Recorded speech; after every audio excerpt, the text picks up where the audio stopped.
A tough algebra question.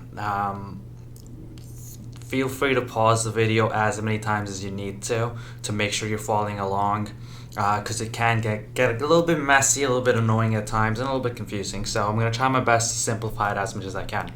Now let me start off by rewriting the problem first. So I have a squared plus b squared equals 2a plus b, and all of this is under the radical. Now, whenever I have something under a square root or a radical, first thing I want to do is just get rid of that. And the way I get rid of it is by squaring it. So if I square this side, that means I have to square this side as well.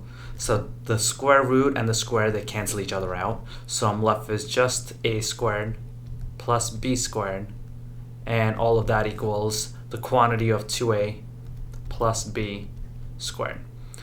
I see a lot of people falling into the trap of just squaring each individual term in here, so 2a squared plus b squared, but this is actually foiling it out, because what's happening is the quantity of 2a plus b is being squared, so that means it's 2a plus b times 2a plus b, and I actually have to FOIL that out. So first will be 4a squared. 2a times 2a is not 2a squared, it's 4a squared, because you're also doing 2 times 2. So that's 4a squared plus the outer, which will be 2ab, plus the inner, which will be 2ab, and then lastly the outer, which is plus b squared. So let's rewrite this whole expression one more time. So it'll be a squared plus b squared equals 4a squared plus 2, let's write that down as 4ab, because 2ab plus 2ab is just 4ab. So that'll be 4ab, and lastly I have plus b squared.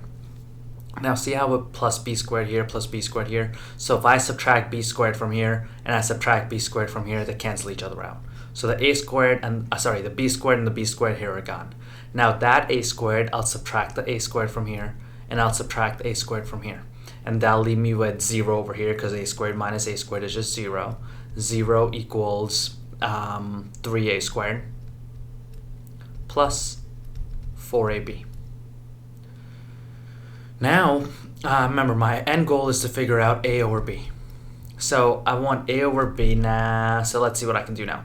I will separate these terms out. So I'll bring the 3a squared on this side, and I'll leave the 4ab here. So if I bring the 3a squared on this side, it becomes negative 3a squared equals 4ab. See how there's an a here, and there's 2 a's over here, because 3a squared is just a times a. So what I'm going to do is I'm going to divide each side by one of the a's. And let's bring this up here now. So let's start work over here now for it, so I'll have a little more room. So negative 3a equals 4b, because what just happened was that a canceled that a out, and this a canceled one of the a's out over here. So I'm left with negative 3a equals 4b. So I'm slowly getting there. It is getting a little bit neater. I've narrowed down to this from all this stuff over here. So let's see. Now, my final goal is to get a over b. So let's figure out how I can do that even better. So if I divide this side by b and I divide this side by b, that cancels that out. And now I kind of have an a over b looking like thing over here. So I know that I'm going on the right track. So I have negative 3a over b equals 4. Now my only thing left to do is get rid of this negative 3. So in order to get rid of this negative 3, I'll multiply this by its reciprocal, which is just negative 1 over 3.